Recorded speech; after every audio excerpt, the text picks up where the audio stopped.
I think we're live. Okay, awesome. Very good. So, welcome to the live community chat with Nina. And today we have Carrie Barrett and we have Robert Weiss. We are all in the video marketing space. And today we want to talk about, and we have to write this down, how video has evolved and where it's headed. And I think that's a really interesting topic. Since so much has happened in the last couple of years, and there's so much more to come. So I hope you can join us. Please ask questions in the comments below, because that's what is going to make this even more interesting and engaging. And I just quickly want to ask Kerry and then Robert to introduce themselves so you know who is on with me today. Very good. Thank you for having us. I'm extremely excited to be here.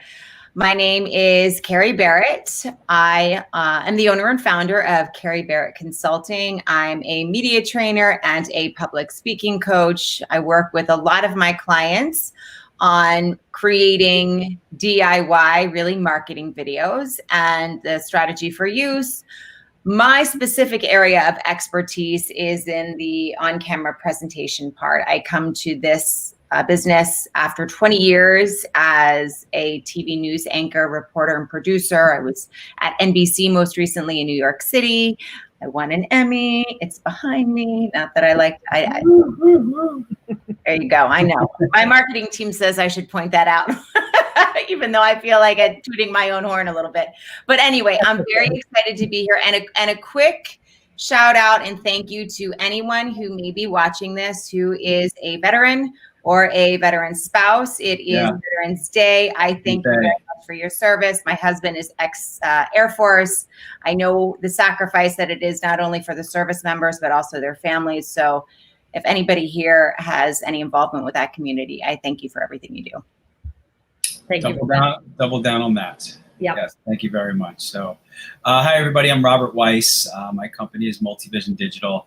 And in January, it'll be 10 years since I started this company, video production, video marketing, and we've done about 900 videos across the span of those 10 years. And it ranges from a video project that has one video to a video project that might have 7 or 10 or even 20 videos. So we've really approached video not from a production standpoint, but more from a business objective standpoint, where video is just a piece of content. It happens to be a very effective content, which I think is going to be part of our conversation today. But that's been our angle and my journey throughout video. Awesome. Very good. And just in case you don't know who I am, Nina, I'm with Clockwise Productions. We're in our 25th year of being in business.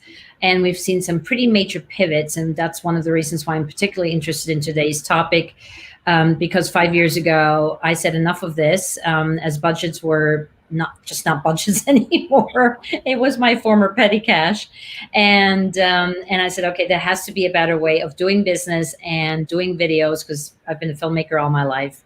And here I am at COVID. I was prepared. I was all digital already. So I was super, well, be it that I was lucky or be it that I kind of had a sense that something like this, not COVID obviously, but that being all digital was the way to go. So with that, I would love to jump into the topic.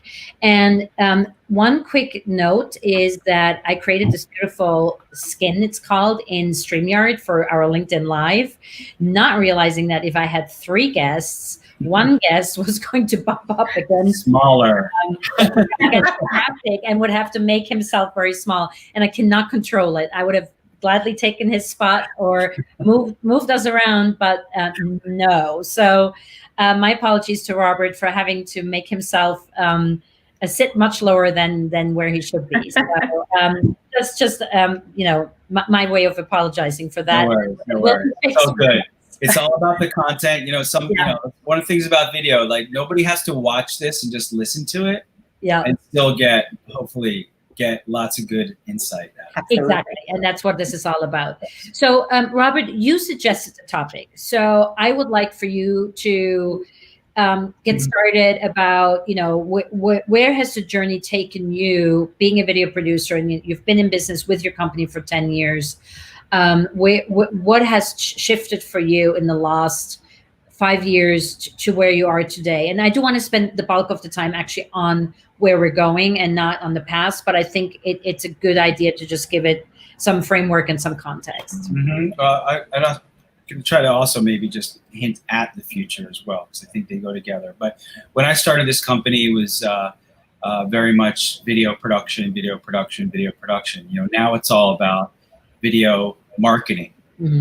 And I think one of the biggest things that has changed, because like the tools obviously have gotten better, more accessible, easier. Like, I'm not a video guy. I wouldn't be in this business today if the tools were not easier to use. 10, 20, well, maybe 20 years ago, you needed a huge capital investment to get into video. You don't need that anymore, right? So I started with very small investment and got into doing pretty good quality video. And today, even with these right here, you can do pretty good video, right? So it's not the tools that are stopping anyone from doing video, but as Kerry pointed out, it's your on-camera presence, it's the strategy, it's all these other things. And when it comes to larger organizations, it's very much the culture of these organizations that need to change to understand like how video can be plugged in to every business objective. One video is not a video content marketing strategy. And then how to really take that video across the workflow. Because videos, we all know, video is a little bit different than a blog post or than an image. Yeah.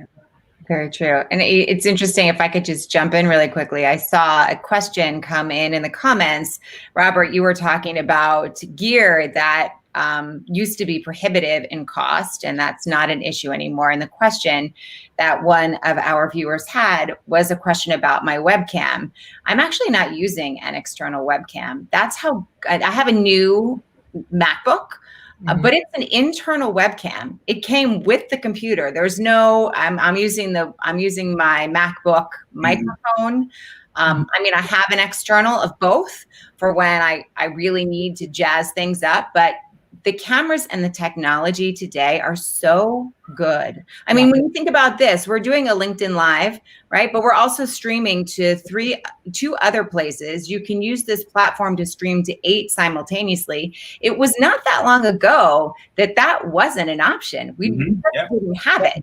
You needed a satellite truck and spent, $100,000. It was like a network news production. You needed an engineer and an electrical guy and somebody back at the control board and everything else. And you're welcome, user. But the thing is that now it's so much more accessible. It doesn't make it any less scary. I think people are still scared, especially of live. But the cool thing about live is that it is so real. All the warts are there and all of the, all the flubs and errors. But that can be compelling for your audience as well. If you know how to handle them correctly, it can actually be endearing. It can be a personality showcase. There's so many options, I guess, is what I'm getting at after the technology for use. And I'm excited to talk about where that's going today. Yeah, definitely.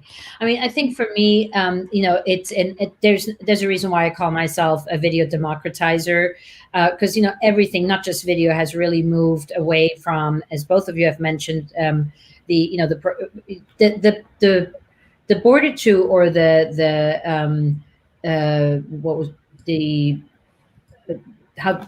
problem that people had to get to video was that they couldn't afford or didn't know how to use the equipment because it was really expensive. It was complicated to use, and that has all fallen away.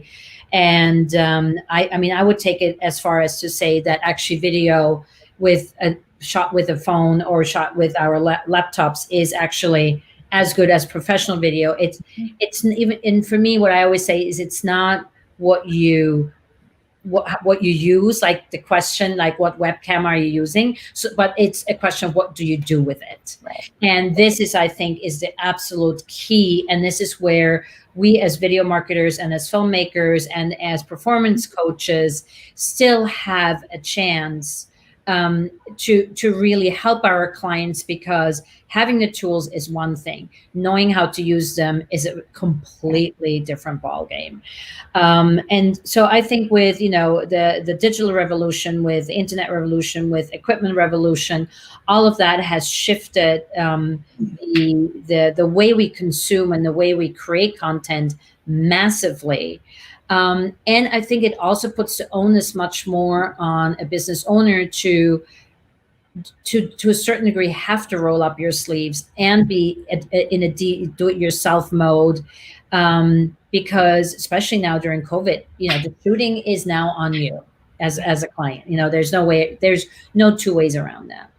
And I think the democratization of all things internet is just going to keep moving on, and platforms are going to get more and more user friendly and have more and more plugins, to make it so you can shoot and edit all in the same place and could put in captions, whatever. So I think that's where we're moving forward. Yeah, I mean, video is just zeros and ones, right? Say it again? I said video is just zeros and ones. Yeah.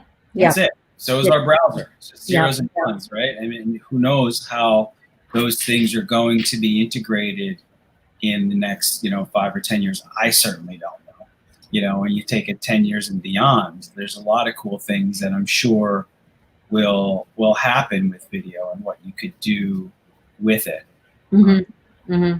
People's appetite has grown for it so much. It wasn't that long ago. There's nothing that broadcasts in 8K, but this phone will shoot in 8K. It's not even an iPhone. And yeah, I'm a Samsung user, forgive me. 8K. But Wow. yeah, it's crazy, right? Have you ever tried uploading an 8K file? No, that's why I don't even do it. It's pointless. It's just a marketing technique. I'm like, my phone can shoot in 8K. You just can't watch it in 8K. Yeah.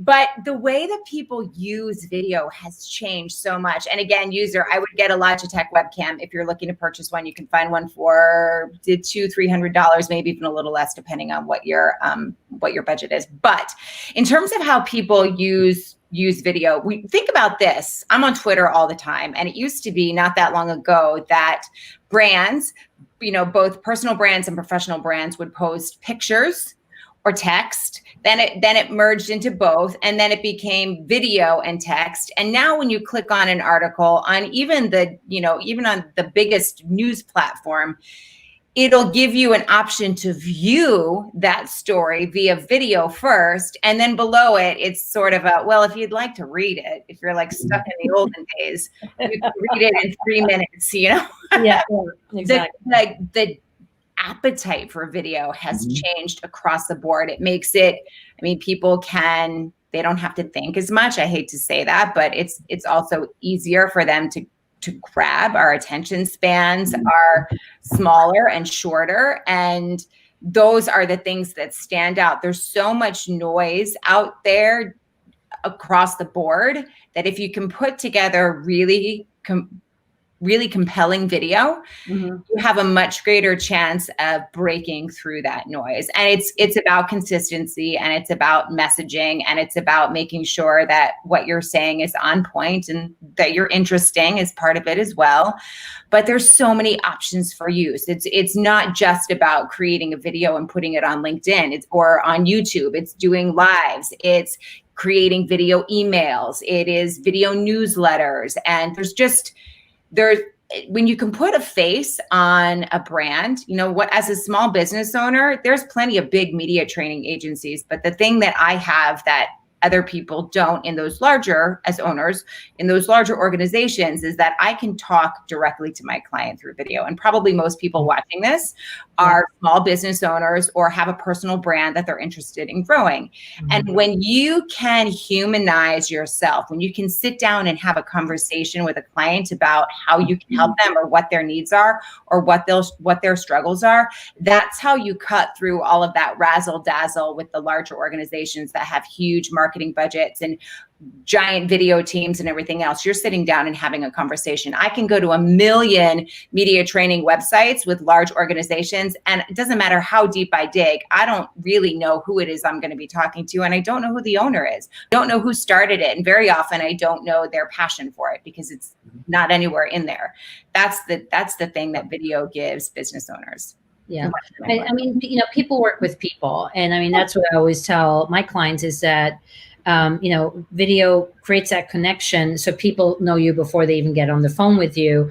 And I think as sort of a side benefit, and maybe it's not even a side benefit, maybe it's the benefit, is you're also attracting the people you want to attract. And I think that is where, I was like, don't try to be someone else or like, a souped up version of someone else that you admire. Be yourself. Because for me, the biggest compliment is if I get on the phone with a client and they go like, oh my God, you're just like on your videos. I'm like, boom, I did my job, right? Because now I have a tool that sells while I am not selling.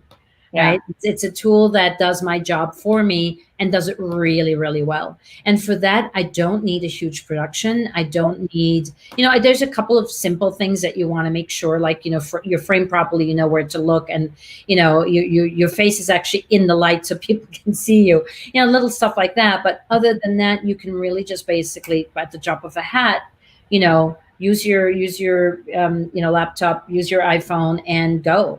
It's kind of the difference between somebody calling you because they've read your website and they want to see or they've looked at whatever you have out there and they want to see if you're the right person. Whereas with video, they're calling you because they already know you're the right person. More or less. Yes, yeah. Exactly. They know they're going to like you. They know they're going to be attracted to the way you carry yourself. And I think that is so hugely important. So even when people say like, yeah, I know video, I'll do video, but can we do like animation? I'm like, you can have some animation elements in it. Yeah. But I want to see your face. I want you on camera. That's what video does. Yeah, and I want to, I do a lot of B2B stuff. So my clients typically don't really care about, the brand per se. They care about lead conversion. Like that's their main business objective is getting that lead.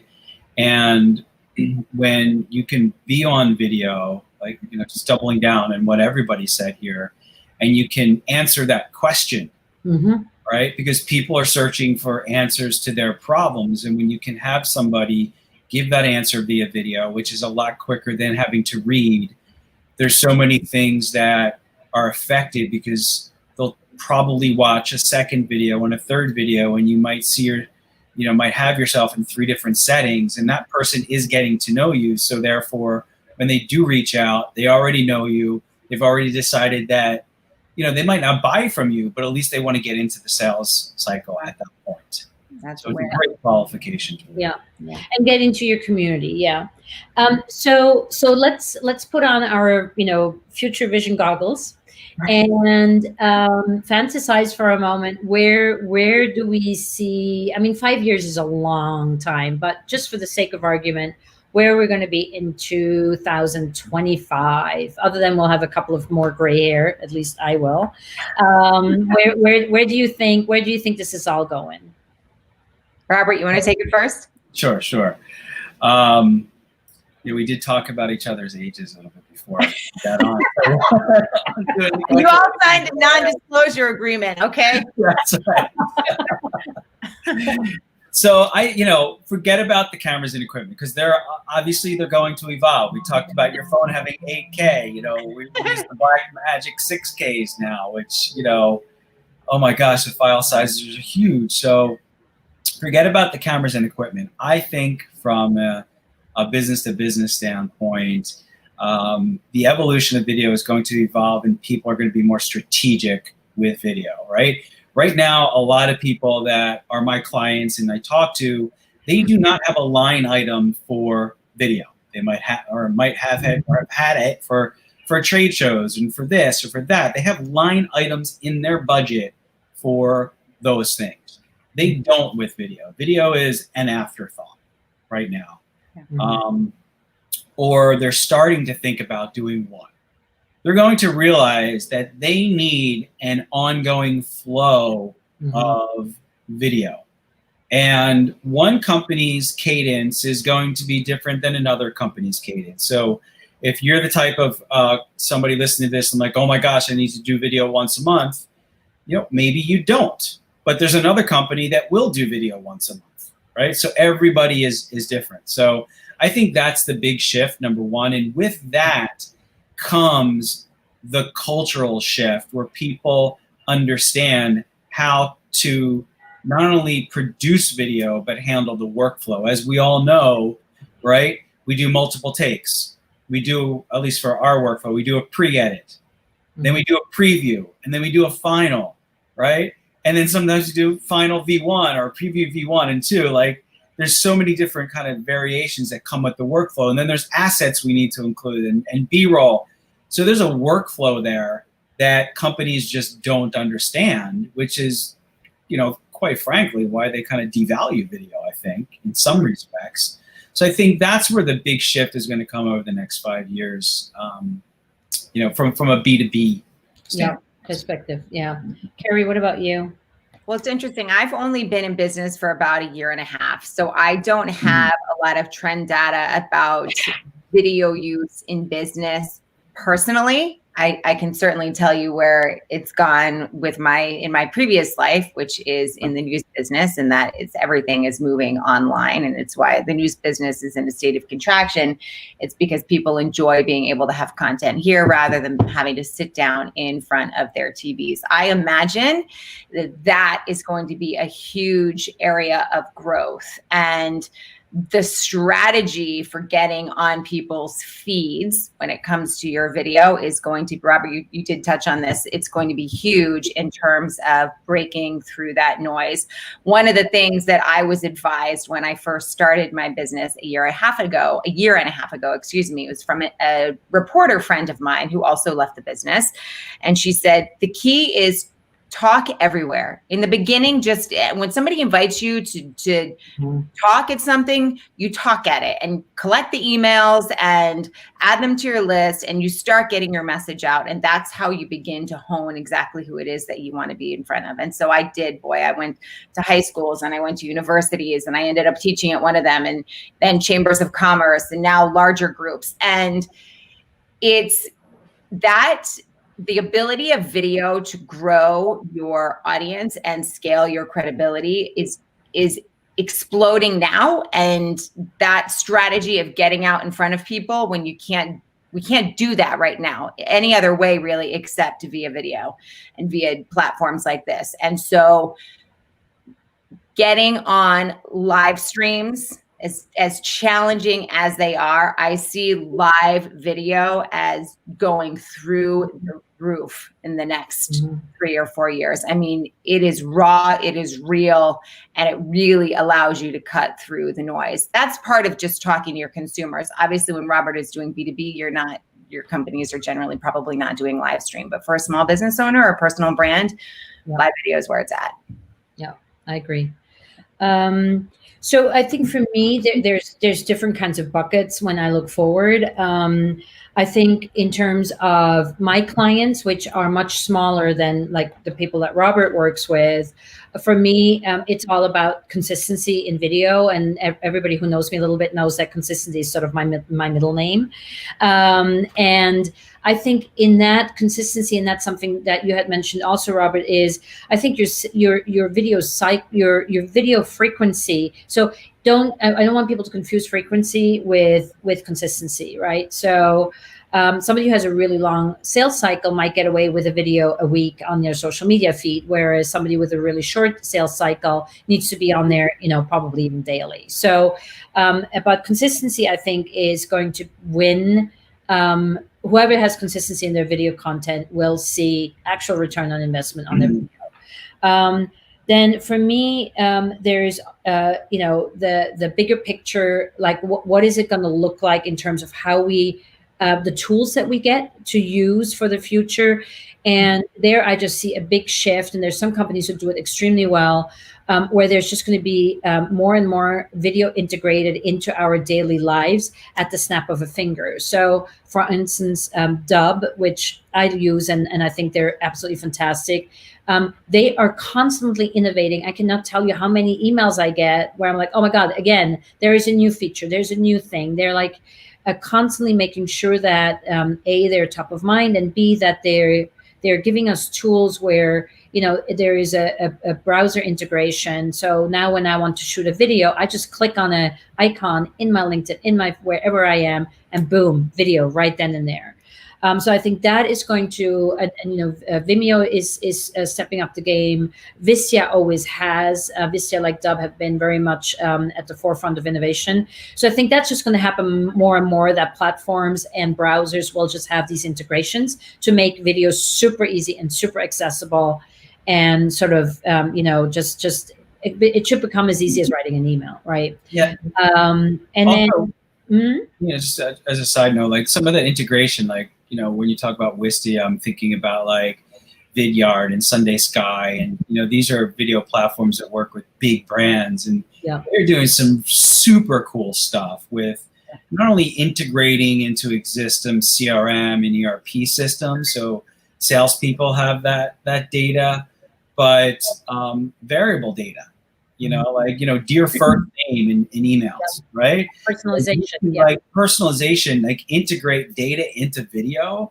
Like that is super cool stuff. Yeah. You know, and I've seen it. I think we've all seen it on scratching the surface, but that's gonna just kick up over the next couple of years. For sure. And I mean, even a service like Dub, which is a sort of a, you know, a much more broader audience.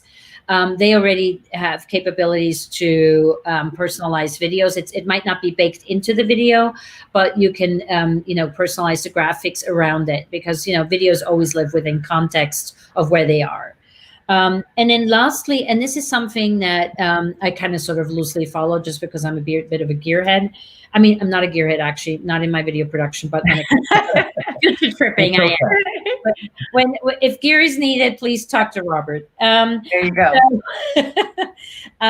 But, you know, I'm thinking about, you know, where's VR and 360 and AR going? Because I think that, especially AR, augmented reality, I think is going to explode, especially thanks to COVID, because it's a solitary or a safely digital thing where there's no COVID. So I think that is going to be, I think that there's going to be a lot of more stuff coming out there that will also be able to integrate into how our workflows are with one another. So I just the other day downloaded a little app where, and I haven't have time to play with it yet. I can photograph my sofa and then throw it into a picture in my computer.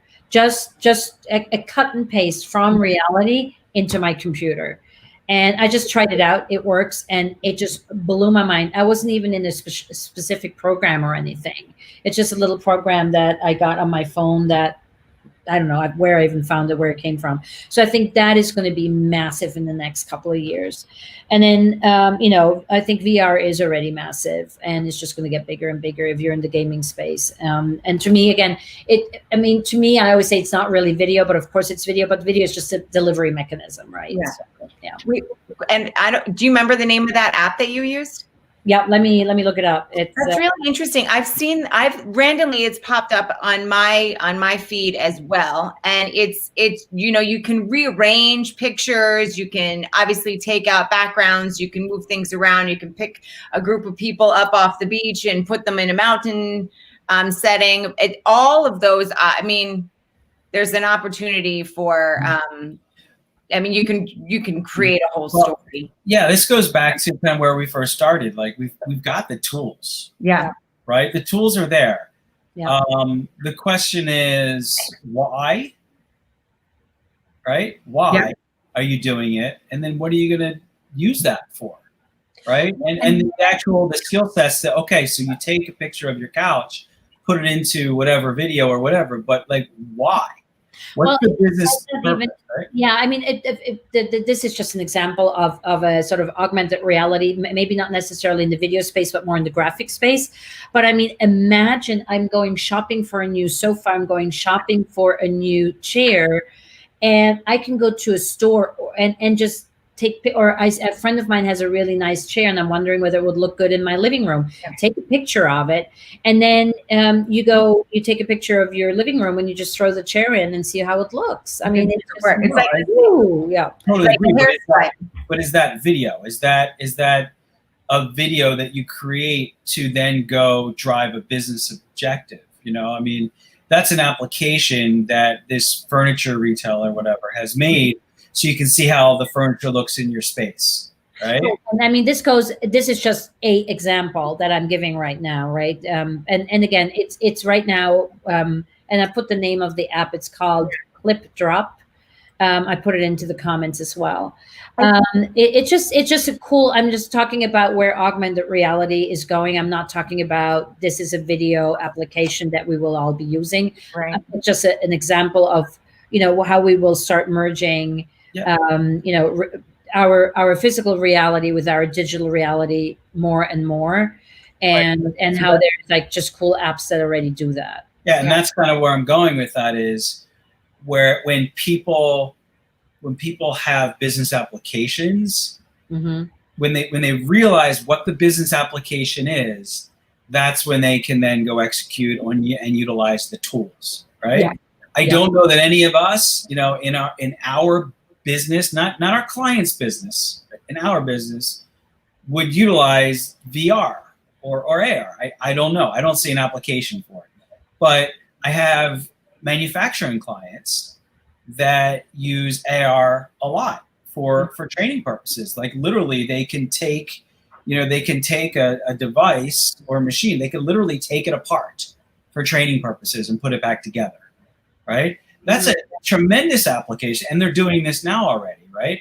Yeah. So it is video per se, because they've had to create some type of video interface, but then they needed to merge it with the technology they are, which is all coding for that specific application. You know, it's not necessarily video. Yeah. So again, like I don't know the answer, but I think when people understand the business application, then they can go find the tools and then execute on whatever business objective. Right. So, but to your point, case in point, I would say like where I could see AR being super, super helpful is if I am working with a client remotely to set them up for a shoot, for instance. I think there it could be very helpful to help them, you know, with how to execute on setting up their equipment. I mean, again, I'm just making stuff up as I go. I could see that being really, really helpful. Or if there's elements in that we want to integrate into a video that we don't have access to, but now somebody can like videotape it for us, send it to us with, you know, a 360 CAD attached to it, and then you can insert it into a video without a problem, you know, without having to you know, hire a super expensive animation person. So I think there's just there'll be a lot of shortcuts as they are already. I think one of the things, and this ties on to what both of you are saying, is that right now for a lot of people, video is still sort of new when it comes to its application in business, and it will be okay.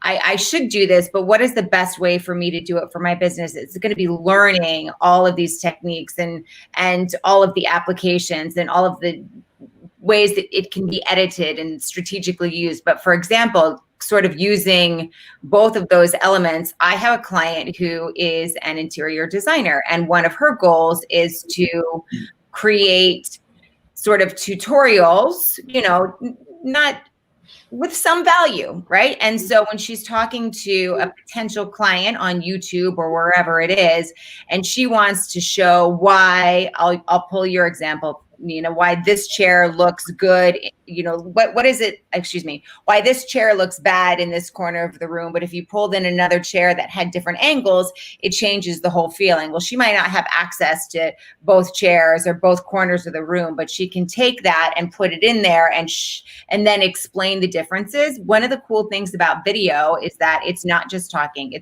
You can be really demonstrative, but going to your point as well, Robert, it's figuring out where those applications are applicable to your business and how they can be used. And then, of course, with something like that, it all needs to be edited and put together in a way that makes sense to the viewer.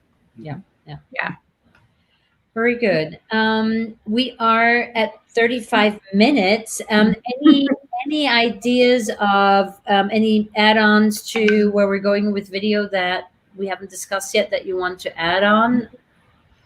I mean, I would invite anybody who may be listening, if they have a question, to pop it in the chat. I think the uses, even as somebody who comes from a video background, albeit in a different industry, even I can't predict entirely where this will go. I say even I, as if I'm some sort of wizardry master of video. And I'm not. All I know how to do is put on makeup and make my hair look okay. And I didn't even get that done today. But the uses for this are really sky high. I mean, there's just, I don't think we can even sort of fathom where the technology will be 5 or 10 years from now and how that will apply to our personal brands and our business brands as well. Yeah, for sure. Yeah. I mean, I'll just go back to video. It is just getting started, and everybody needs to find their cadence, and they'll figure it out, and it should be a combination of professional and DIY. Yeah. A video at the right place at the right time, kind of thing. Yeah, exactly. It's fun. I'm writing a blog post right now that talks about this. Is that a movie is video, a TV show is video, a Netflix show is video, a commercial is video, a blog. This is video. It's all video. Yeah. Right? But it's very, very different kinds of video that we're seeing around. But it's funny when businesses approach video, they don't see the wide variety that's out there. They just think, oh, I need to do one and that's it. Like, no, it's not. It's not. Right. Yeah. That's where the consistency comes in. Yeah. Yeah. Very good. Well, thank you both for your time. This was actually really, really a lot of fun and very informative, because it's always great to see where we all agree, because that gives us sort of that validation that we're not some nutcase running around telling our clients to do, crack. And on the other hand, it's also nice to see where fresh takes on the same topic can come in, and we all learn from that. So. With that, I think we're going to sign off. Kerry did put her email into her lower third. Good for you. And we're all on LinkedIn. We're all very active on LinkedIn. So please, if you're not in our orbit yet, please join us. We all put out me included, we all put out really interesting content on a nearly daily basis. And so there's much to learn and to get to know us a little better, and to learn in general about video marketing so you can grow your business. Mm-hmm. So, yep. Thank you so much. And thank you, Robert. You guys are awesome. I'm so glad to know you. Very grateful for this relationship. Yes, same here. Thank you. And thank you for suggesting to do this, Kerry. All right. And for the topic, Robert. See you all in later. All right. Bye-bye.